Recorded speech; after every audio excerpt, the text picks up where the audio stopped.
औज़ु बिल्लाहि मिनश्शैतानिर रजीम बिस्मिल्लाहिर रहमानिर रहीम। डियर्स, उम्मीद है कि आप सब खैरियत से होंगे।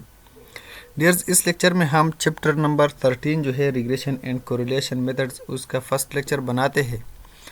ये लेक्चर यानी कि ये चैप्टर जो है ये बहुत इंपॉर्टेंट चैप्टर है, इसलिए इसको गौर से सुनना होगा आप लोगों ने। और अगर आपने हमारे चैनल को अभी तक सब्सक्राइब नहीं किया है तो प्लीज़ हमारे चैनल को सब्सक्राइब कीजिए और इन वीडियोस को अपने फ्रेंड्स के साथ ज़रूर शेयर कीजिए, ठीक है, ताकि किसी की भलाई हो जाए इससे। तो हमारे पास चैप्टर नंबर 13 का फर्स्ट क्वेश्चन जो है वो है the term regression was introduced by whom। The term regression was introduced by sir Francis गेल्टन। ये सबसे पहले जो है सर फ्रांसिस गेल्टन ने इंट्रोड्यूस किया था, ठीक है, ये रिग्रेशन का टर्म, ठीक है। क्वेश्चन नंबर 2 में क्या है, if X and Y are two variates there can be at most one regression line, two regression lines, three regression lines, an infinite number of regression lines। अच्छा, if x and y are two variates then there can be two regression lines। एक line जो है वो x on y होगा और दूसरा जो है वो y on x होगा, तो इसलिए हमारे पास टू रिग्रेशन लाइन जो है वो पॉसिबल हो सकते हैं। Question number 3, in a regression line of y on x the variable x is known as. अगर हम एक ऐसा रिग्रेशन लाइन फाइंड करते हैं जो y on x हो तो इसमें हम x को क्या कहते हैं। ऑप्शन ए में है इंडिपेंडेंट वेरिएबल, बी में है रिग्रेसर और सी में है एक्सप्लेनेटरी वेरिएबल, जबकि डी में है ऑल द अबाव। तो ऑप्शन डी सही है, क्योंकि x जो है ये एक इंडिपेंडेंट वेरिएबल है। इंडिपेंडेंट वेरिएबल को हम रिग्रेसर भी कहते हैं, ठीक है, और इसको एक्सप्लेनेटरी वेरिएबल भी कहते हैं, तो इसलिए ऑप्शन डी जो है ये करेक्ट ऑप्शन हो गया। Question number 4, regression equation is also named as prediction equation, estimating equation, line of average relationship और डी में है ऑल द अबाव। तो ये ऑप्शन करेक्ट है, यानी ऑप्शन डी। क्यों? क्योंकि रिग्रेशन इक्वेशन को हम प्रेडिक्शन इक्वेशन भी कहते हैं, ठीक है, एस्टिमेटिंग इक्वेशन भी कहते हैं इसको, और इसको लाइन ऑफ एवरेज रिलेशनशिप भी कहते हैं, तो ऑप्शन डी जो है ये करेक्ट है। Question number 5, scatter diagram of the variate values x Y gives the idea about functional relationship, B में है रिग्रेशन मॉडल, सी में है डिस्ट्रीब्यूशन ऑफ एरर्स और डी में है नॉन ऑफ द अबाव। तो ऑप्शन नंबर ए जो है ये फंक्शनल रिलेशनशिप, ये करेक्ट है। Scatter diagram of the variate values X and Y give the idea about functional relationship, ये कोई रिग्रेशन मॉडल भी नहीं है और ये डिस्ट्रीब्यूशन ऑफ एरर भी नहीं है, ठीक है। Question number 6, the estimate of beta in the regression equation y is equal to alpha plus beta x plus epsilon by the method of least squares is। Option A में है biased, option B में है unbiased, option C में है consistent और option D में है efficient. तो करेक्ट ऑप्शन जो है वो है बी, क्योंकि बीटा की वैल्यू जो है वो अनबाइस्ड होगा, ठीक है, ये बाइस्ड नहीं होगा। कंसिस्टेंट और एफिशिएंट जो है ये हो भी सकता है और नहीं भी, लेकिन अनबाइस्ड जो है ये ज़रूरी है कि ये अनबाइस्ड ही होगा। Question number 7, the formula for the estimate of beta in the regression equation y is equal to alpha plus beta x plus epsilon is। इसके लिए जो हमारे पास फार्मूला यूज़ होता है वो कौन सा है, वो है ऑप्शन नंबर डी वाला। क्यों? क्योंकि ऑप्शन सी में हमारे पास है r sigma y by sigma x, option C में है summation x i minus x bar into y i minus y bar, और इसको अगर आप देख ले इस इक्वेशन को तो ये इक्वेशन हमारे पास आर सिग्मा वाई की बराबर है, ठीक है। इसी तरह सिग्मा एक्स की जो इक्वेशन है वो हमारे पास इस चीज़ के बराबर है summation x i minus x bar whole square, ठीक है। और ऑप्शन नंबर ए में क्या है, वो है covariance of x y divide by variance of x, तो ये भी करेक्ट है। क्यों? क्योंकि हमारे पास ये वाला इक्वेशन जो है ये कोवेरिएंस ऑफ एक्स है, ठीक है, sorry covariance of x y है, और ये जो है ये वेरिएंस ऑफ एक्स है, तो ये ऑप्शन डी जो है ये करेक्ट ऑप्शन हो गया। Question number 8, in the regression line y is equal to alpha plus beta x, beta is called what, slope of the line, intercept of the line, neither A nor B, both A and B. तो beta जो है ये हमारे पास slope है, option A जो है ये correct हो गया। Question number 9, in the regression line y is equal to beta not plus beta 1x, beta not is the slope of the line, intercept of the line, both A and B, neither A nor B. तो ये हमारे पास यहाँ क्या है, ये intercept है, क्योंकि ये अल्फ़ा की जगह हमने लगाया है बीटा नॉट, तो इसलिए ऑप्शन बी जो है ये करेक्ट ऑप्शन है। Question number 10, if beta yx and beta xy are two regression coefficients, they have same sign, opposite sign, either same or opposite sign, nothing can be said। तो इसकी जो science है वो हमेशा सेम ही होंगी, x on y हो या y ऑन x हो, तो बीटा की वैल्यू जो है वो हमेशा सेम होगी, यानी मतलब या तो पॉजिटिव वैल्यू होगी या नेगेटिव, ठीक है। क्वेश्चन नंबर, और हाँ एक बात और याद रखना कि बीटा की वैल्यू और कोफिशिएंट ऑफ कोरिलेशन यानी आर की वैल्यू जो है वो भी सेम ही होंगी। Question number 11, the property that beta Y x and beta x y and rho have the same science is called, यहाँ ये रो भी लगाया है, ठीक है, आर या रो भी हम इसको कह सकते हैं, ठीक है। तो इसकी वैल्यू जो है सॉरी इसकी जो साइंस है वैल्यूज़ की वो हमेशा सेम होगी। इसको कौन सी प्रॉपर्टी कहते हैं, fundamental property, signature property, magnitude property या नन ऑफ द अबव। तो करेक्ट ऑप्शन क्या है, ऑप्शन बी, क्योंकि इसकी जो सिग्नेचर है वो सेम ही होंगे ना, तो इसको सिग्नेचर प्रॉपर्टी कहते हैं, ठीक है। Question number 12, the average of two regression coefficients is always greater than और equal to the correlation coefficient is called, the average of two regression coefficient that is beta xy and beta yx is always greater than or equal to the correlation coefficient। यहाँ पे शायद correlation coefficient या greater होगी या equal होगी, लेकिन उससे छोटी बिल्कुल नहीं होगी।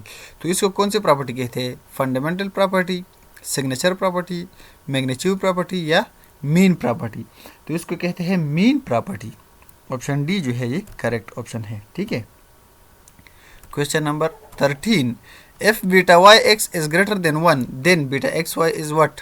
जब बीटा वाई एक्स की वैल्यू 1 से ग्रेटर हो तो बीटा एक्स वाई की वैल्यू क्या होगी, ये 1 से लेस होगी। ऑप्शन ए जो है ये करेक्ट ऑप्शन है, ठीक है। Question number 14, if beta Y x is less than 1 then beta x Y is, अगर बीटा वाई एक्स की वैल्यू 1 से लेस हो तो बीटा एक्स वाई की वैल्यू 1 से ग्रेटर होगी ना, जिसके हमने क्वेश्चन नंबर 13 में भी ये प्रॉपर्टी बता दी।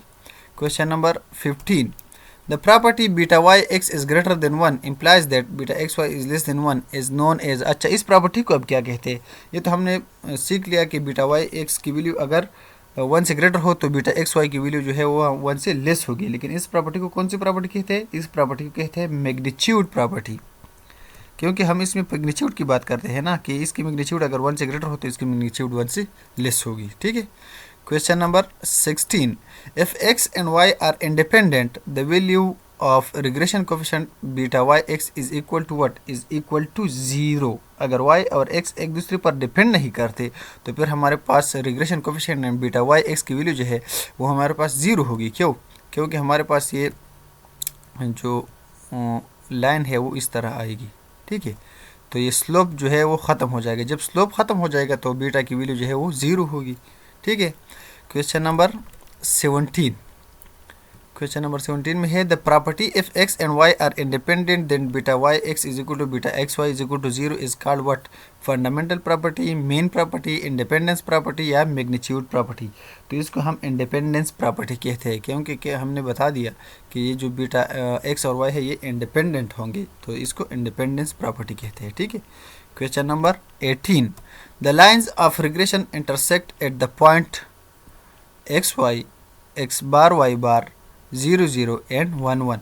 कहते हैं कि the lines of regression intersect at the point, line of regression जो है वो एक जगह पर इंटरसेक्ट करते हैं, वो कौन सी जगह है, वो हमारे पास एक्स बार और वाई बार की जगह है, यानी एक्स की मीन और वाई की मीन जब आप फाइंड करते हैं तो उसी पॉइंट पर ये दोनों जो है ये इंटरसेक्ट होते हैं, ठीक है। Question number 19, the coordinates x bar y bar satisfies the lines of regression of y on x, x and y both the regression lines, none of the above, none of the two regression lines। तो ये हमारे पास option C correct है, क्योंकि x on y हो या y on x हो, दोनों में हमारे पास ये x बार y बार जो है ये कोऑर्डिनेट्स जो है ये ठीक है। Question number 20, if rho is equal to plus minus 1 the two lines of regression are coincident, parallel, perpendicular to each other या none of the above। तो इसमें हमारे पास करेक्ट ऑप्शन जो है वो है ए। जब रो की वैल्यू है यानी कोएफिशिएंट ऑफ कोरिलेशन की वैल्यू जो है वो प्लस या -1 में हो तो इसको हम कंसिडेंट कहते हैं, ठीक है, इन दोनों लाइंस को। Question number 21, if rho is equal to +1 the angle between the two lines of regression is. अच्छा, जब रो की वैल्यू +1 हो, ठीक है, यानी मतलब 1 की जो साइन है वो पॉजिटिव हो, तो फिर हमारे पास जो एंगल है between the lines regression lines वो 0 डिग्री होगी, ठीक है। Question number 22, if rho is equal to 0 then the lines of regression are considered parallel, perpendicular to each other या none of the above।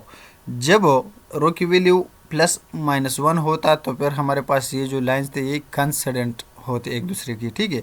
अब जब रो की वैल्यू 0 हो तो फिर क्या होना चाहिए, तो फिर हमारे पास ये परपेंडिकुलर टू ईच अदर होने चाहिए, यानी ऑप्शन सी जो है ये करेक्ट है, ठीक है। क्वेश्चन नंबर 23, अच्छा अब आप कहेंगे कि कैसे परपेंडिकुलर टू ईच अदर है, तो ये हमारे पास स्लोप की वैल्यू जो रो की वैल्यू जो है 0 हो तो फिर हमारे पास ये हॉरिजॉन्टल है एक्स की वैल्यू एक्स की वैल्यू और वाई की वैल्यू जो है वो यह परपेंडिकुलर है, तो एक दूसरे को जो हमारे पास ये वैल्यूज़ है, लेट सपोज अगर एक्स ऑन वाई हो या वाई ऑन एक्स हो, दोनों हमारे पास इसी तरह हॉरिजॉन्टल होंगे तो एक दूसरे के परपेंडिकुलर होंगे फिर, ठीक है। Question number 23, if rho is equal to 0 the angle between the two lines of regression is 0 degree, 90 degree, 60 degree या 30 डिग्री। तो ये हमारे पास कितनी होगी 90 डिग्री, क्योंकि एक दूसरे के परपेंडिकुलर होंगे तो हमारे पास वैल्यू जो है एंगल जो है वो 90 डिग्री होगी, ठीक है। Question number 24, if the two lines of regression are perpendicular to each other the relation between the two regression coefficient is beta yx is equal to beta xy, beta yx dot beta xy is equal to 1, beta yx is less than or equal to beta xy, beta yx is equal to minus beta xy। तो ये हमारे पास option जो D है ये correct option है, ठीक है। जब एक दूसरे की परपेंडिकुलर हो ये वैल्यूज, ठीक है, तो फिर हमारे पास बीटा वाई एक्स बराबर होगी माइनस बीटा एक्स वाई की, ठीक है। Question number 25, if the two lines of regression are consonant the relation between the two regression coefficient is what। जब दो लाइन जो है वो कंसिडेंट हो तो फिर हमारे पास रिलेशन जो है वो कौन सा होना चाहिए, तो फिर हमारे पास ये रिलेशन होना चाहिए B number, beta Y x dot beta x Y is equal to 1। तो फिर इन दोनों की मल्टीप्लिकेशन से हमारे पास 1 की वैल्यू आएगी, ठीक है। Question number 26, regression coefficient is independent of what, origin, scale, both origin and scale, neither origin nor scale. तो इसमें हमारे पास ऑप्शन ए जो है ये करेक्ट है, regression coefficient is independent of origin, ठीक है। Question number 27, if a constant 50 is subtracted from each of the value of x and why the regression coefficient is what. जब एक कांस्टेंट 50 को आप सब्ट्रैक्ट करते हैं हर एक वैल्यू के, ठीक है, हर एक वैल्यू से, तो रिग्रेशन कोफिशिएंट पर क्या असर पड़ जाएगा।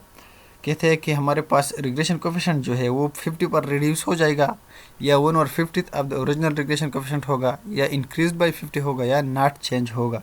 तो इस पर कोई असर नहीं पड़ेगा, ये बिल्कुल चेंज नहीं होगा। अगर आप हर एक वैल्यू से 50 सब्ट्रैक्ट कर लेते हैं तो फिर हमारे पास वो रिग्रेशन कोफिशिएंट जो है वो सेम रहेगा। Question number 28, if each observation in the set of values x y is divided by 100 the regression coefficient of y on x is। ऊपर वाले क्वेश्चन में कहते हैं कि हम अगर 50 को हर एक वैल्यू से सब्ट्रैक्ट करते हैं तो फिर इस कोफिशिएंट ऑफ रिग्रेशन पर क्या असर पड़ जाएगा, तो इस पर कोई असर भी नहीं पड़ेगा। अब अगर 100 पर हर एक वैल्यू डिवाइड करते हैं तो फिर हमारे पास इसके रिग्रेशन कोफिशिएंट पर क्या असर पड़ जाएगा, तो फिर हमारे पास रिग्रेशन कोफिशिएंट पर जो असर पड़ेगा वो क्या होगा, increase by 100, decrease by 100, 1/100 of b y x, या नॉन ऑफ द अबाव।